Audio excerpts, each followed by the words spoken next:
Over வாய் உடம்புக்கு ஆகாது. காங்கிரஸை கதறவிட்ட ஸ்டாலின். கதர் கட்சியில் வெடித்த மோதல். கப்சிப் ஆன கை. பரபரப்புகளுக்கும் விறுவிறுப்புகளுக்கும் பஞ்சமில்லாமல் சென்று கொண்டிருக்கிறது தமிழக அரசியல் தேர்தல் களம்.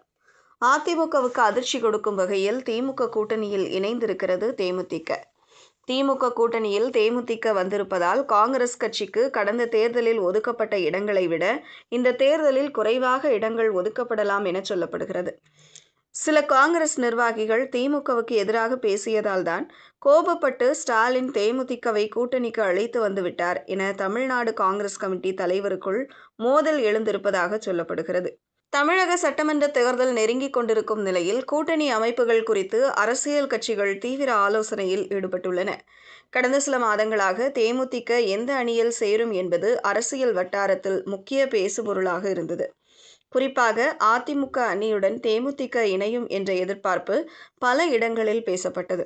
கோவையில் நடைபெற்ற மகா சிவராத்திரி நிகழ்வில் தேமுதிக பொதுச் செயலாளர் பிரேமலதா விஜயகாந்த் மற்றும் அதிமுக முன்னாள் அமைச்சர் SP வேலுமணி ஒரே நிகழ்வில் பங்கேற்றது இந்த எதிர்பார்ப்பை அதிகரித்தது. அதன் பின்னர் தேமுதிக தேசிய ஜனநாயக அணியில் சேரும் என்ற கருத்தும் பரவலாக பேசப்பட்டது.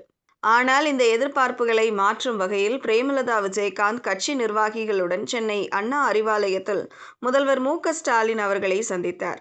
அந்த சந்திப்பில் துணை முதல்வர் உதயநிதி ஸ்டாலின் உள்ளிட்டோர் கலந்து கொண்டனர். இந்த சந்திப்பின் மூலம் திமுக கூட்டணியில் தேமுதிக இணைவு அதிகாரப்பூர்வமாக அறிவிக்கப்பட்டது. இந்த முடிவு எவ்வாறு எடுக்கப்பட்டது என்ற கேள்விக்கு கட்சி நிர்வாகிகள் மற்றும் தொண்டர்களின் கருத்து கேட்கப்பட்டதாக பிரேமலதா தெரிவித்தார். பெரும்பான்மையானோர் திமுக கூட்டணியை விரும்பியதால் அதையே அறிவித்ததாக அவர் கூறினார். தொண்டர்களின் விருப்பமே இறுதி முடிவாக ஏற்கப்பட்டது எனவும் விளக்கினார். மேலும் மறைந்த கருணாநிதி மற்றும் விஜயகாந்த் இடையிலான நீண்ட நாள் நட்பு குறித்து அவர் குறிப்பிட்டார். 2016ஆம் ஆண்டு தேர்தலின் போது பேசப்பட்ட கூட்டணி பல காரணங்களால் அமையாமல் போனது. பல ஆண்டுகள் கழித்து அந்த முயற்சி தற்போது நிறைவேறியுள்ளது என அவர் கூறினார். இந்த புதிய கூட்டணி அமைப்பு காரணமாக தொகுதி பங்கீடு குறித்து புதிய நிலை உருவாகியுள்ளது. அரசியல் விமர்சகர்கள் கூறும்போது தேமுதிக இணைவு காரணமாக கூட்டணியில் உள்ள மற்ற கட்சிகளுக்கான தொகுதி எண்ணிக்கையில் மாற்றம் ஏற்படலாம். குறிப்பாக காங்கிரஸ் கட்சிக்கு ஒதுக்கப்படும் தொகுதிகள் குறைய வாய்ப்புள்ளது என்ற கருத்து பேசப்படுகிறது.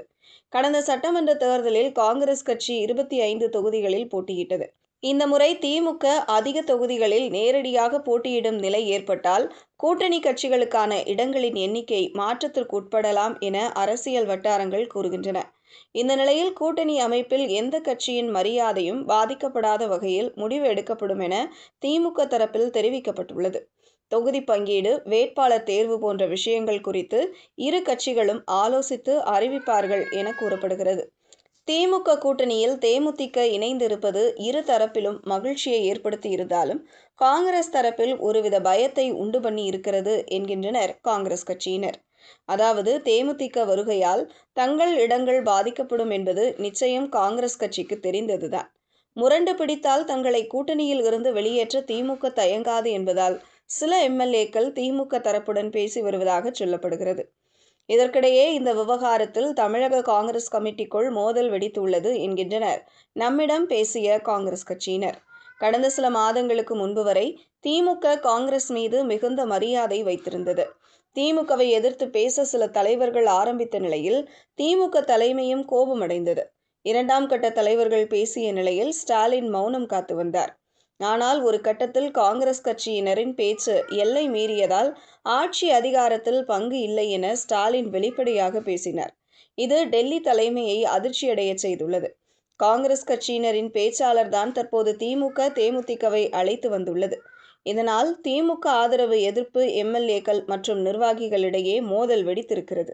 விரைவில் அது பொது வெளியிலும் வெடிக்கும் என்கின்றனர்.